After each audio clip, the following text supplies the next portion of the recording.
और इस वक्त मैं जेलम मौजूद हूँ।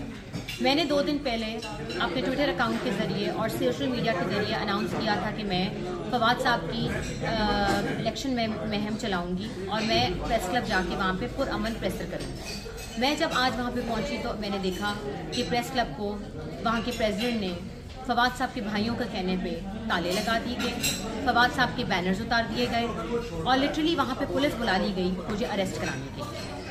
मुझे आप ये बताइए कि प्रेस क्लब जिस शहर में होता है वहाँ पे वो इसलिए होते हैं कि वहाँ पे कोई भी शहरी जाके अपनी आवाज़ उठा सके, लेकिन आज जो जेलम के प्रेसिडेंट हैं शहबाज भट्ट साहब, उन्होंने एक औरत के खिलाफ दरख्वास्त दी और वहाँ पे मुझे अरेस्ट कराने की कोशिश की और उसको ताले लगा दिए। लेकिन फिर भी मैंने वहाँ पे पुरअमन प्रेस कॉन्फ्रेंस की और हमने यही पूछा कि ताले क्यों लगाए गए हैं और किस बुनियाद पर मुझे यहाँ पे रोका जा रहा है प्रेसर करने के लिए। तो जितने भी हमारे सहाफ़ी बरादरान वहाँ पे खड़े थे उन्होंने यही बताया कि ये सब फैसल फरीद, फराज चौधरी और फ़वाद शेरबाज और चौधरी शहबाज हुसैन करा रहे हैं, जो हमारे ख़ानदान के बुज़ुर्ग हैं। इस तरह का रवैया, इस तरह के हथकंडे एक औरत के लिए इस्तेमाल करना बहुत गलत बात है। मैं अल्लाह को हाजिर नाज़िर जानती कहती हूँ कि मुझे सिर्फ अल्लाह के अलावा किसी से डर नहीं लगता। मेरी